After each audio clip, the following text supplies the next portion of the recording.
మీరు కనుక first time మా ఛానల్ చూస్తున్నట్లయితే లైక్ చేయండి, షేర్ చేయండి, కామెంట్ చేయండి. Please subscribe. మేము అందించే లేటెస్ట్ వీడియోల నోటిఫికేషన్ కోసం పక్కనే ఉన్న బెల్ బటన్ని ప్రెస్ చేయండి. Madam, what are the medical treatment of allergic rhinitis? So first of all, we have to avoid the allergen. That is the first and most basic principle of treatment of allergic rhinitis, that avoid the allergen. So basically, when you're going outside, wear a face mask. So that will protect us from smoke, dust, fumes, or other allergens which are present in the atmosphere. Then even at home, women who are having allergic rhinitis are instructed to use a mask when they are dusting or cleaning certain articles, or when they are using a toilet cleaner to wash in the washroom, etc. Or mosquito repellents also sometimes, or when they are lighting incense sticks. So incense stick or certain strong fumes, like some other strong fumes can also lead to using of perfumes, etc. These can also trigger an allergic response. So they should avoid that.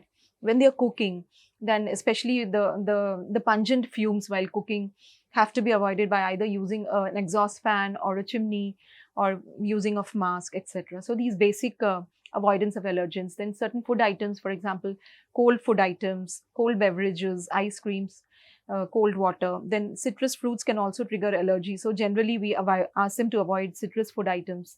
Or if they have milk allergy or nut allergy, we ask them to avoid that. So avoidance of the allergen is the first and foremost. Second thing is treatment. So to control the allergic response, we prescribe them antihistamines. So antihistamines will reduce the inflammation as well as the symptoms of allergy. For example, itching of the nose, sneezing, watering of the nose, and also blockade of the nose. So these will be symptomatically treated by antihistamines. Then we also give them mast cell stabilizers and anti-interleukin medications, which will reduce the inflammatory response. Locally, we prescribe them intranasal corticosteroids that reduces the inflammation in the nose and the paranasal sinuses.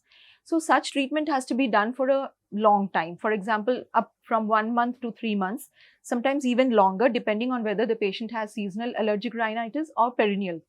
And we call the patient for follow-up, say after 1 month, to see what is the response.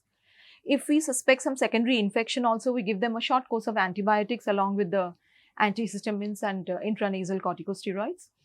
And then also we ask the patient to take certain follow some general principles. For example, exercising, doing pranayama to clear their nasal passages, a good nutritious diet, and good sleep. All these will improve the general immunity of the patient. Okay, madam, which cases require surgery? So complicated allergic rhinitis, which leads to sinonasal polyposis, that is, all the sinuses and the nasal cavities are full of allergic polyps which block the drainage of the sinuses, leading to secondary sinusitis. Or the medication also may not work when the sinuses and the nasal cavity are full of polyps. So in that case, we first cleared the polyps by endoscopic sinus surgery, and then we ask the patient to take the medication for allergic rhinitis to prevent any recurrences and to improve their lifestyle.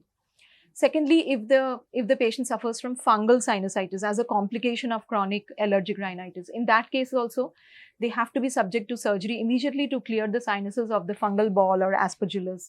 Or if it is an invasive fungal sinusitis, they also require antifungal treatment after that. Then thirdly, if there are any complications, for example, any orbital cellulitis or any other intracranial complications, they too require surgery. And fourthly, if there are associated structural abnormalities like a deviated nasal septum or turbinate hypertrophy, so such patients also require surgery in case of allergic rhinitis. Madam, can this condition leads to any complications?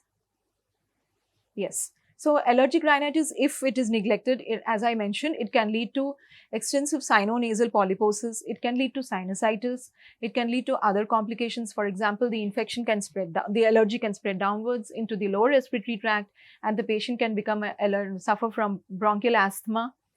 So these are the certain complications known with allergic rhinitis. Madam, how to prevent and control this disease? So prevention, as I mentioned earlier, that prevention of the allergen is the most important. So avoid exposure to the allergen by all means. When going out, wear a mask. Then avoid the usage of certain food items which will trigger the allergic response. And avoid exposure to fumes, smoke, dust, and then incense, perfumes or any strong odors. Second thing is be on anti-allergic medication, which has to be used not symptomatically, it has to be used prophylactically for a period of minimum 3 months to 6 months, sometimes even a year, and follow up regularly with the ENT specialist to see whether the symptoms are improving, whether further medication is required, and whether follow up of the blood test, that is serum Ig level and eosinophil count, has to be done to see whether the parameters are improving. Okay, thank you so much, ma'am.